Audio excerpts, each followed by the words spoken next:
Okay, this is finishing up. Okay, this is the Prophet Muhammad's testimony in chapter 110, verses 1 through 3 in the Shaheed International Version of the Holy Quran says, when the victory of Allah has come and the conquest, and you see the people enter into the religion of Allah in multitudes, then exalt him with praise of your Lord and ask forgiveness of him. Indeed, he is ever accepting of repentance. Now, see, this is what I'm saying.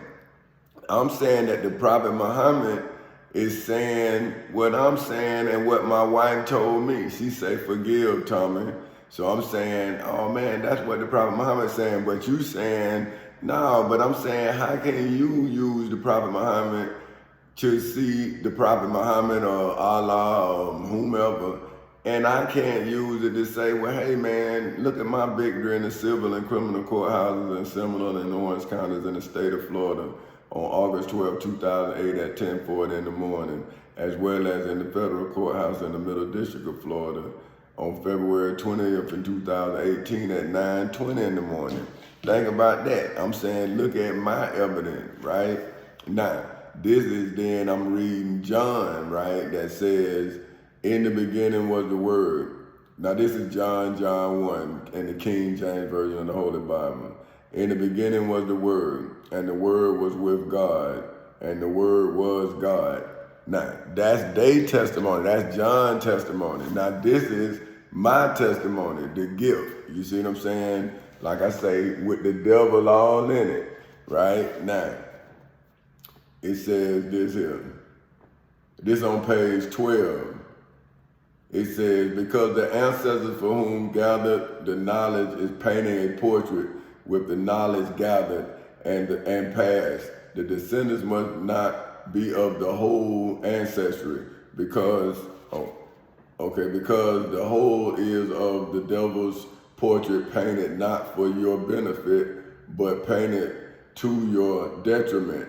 But your ancestors of knowledge painted with knowledge, so that you as the descendants of the knowledge can become knowledgeable and inherit the portrait and become a masterpiece and become the living and breathing example of the knowledge and become the very act of knowledge and give the rights thereof to the future of us and empower our descendants on their masterpiece, not empower their masters of the faith, pray as prayers of sanctity, for which is the quality or state of being serene, But the definition of serene is clear and free of storms or unpleasant change, shining bright and steadily, marked by or suggestive of utter calm and unruffled repose or quietude, a serene condition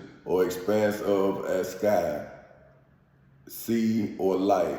But if one is truly serene within one's serenity, then their prayer of wisdom wisdom attached, which their prayers of serenity shall include the knowledge of one's rights as well as one's responsibilities too. Okay, so I'm still.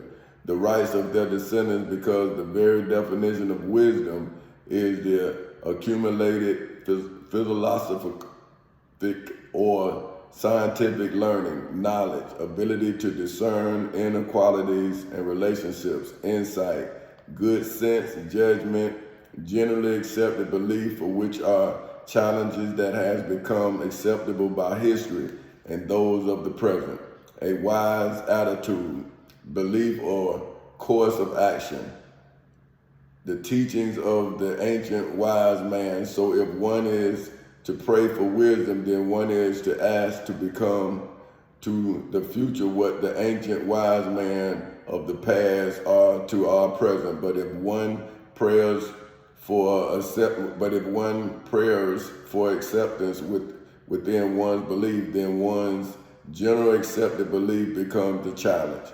For the future for whom uses their wisdom based upon the ancient beliefs seen as wisdom must now pray their own prayers for wisdom. because the wisdom for which their knowledge is now based upon is of general belief, and our ancestors were of a slave's belief generally.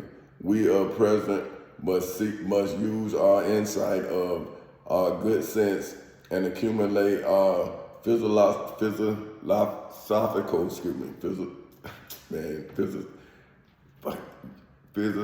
you know what I'm saying? PHILOSOPHICAL. See, hey man, I get emotional when I read my stuff. So I can understand what y'all saying, but hey man, you don't see my eyes watering up. But hey, I'm gonna cut this one right now.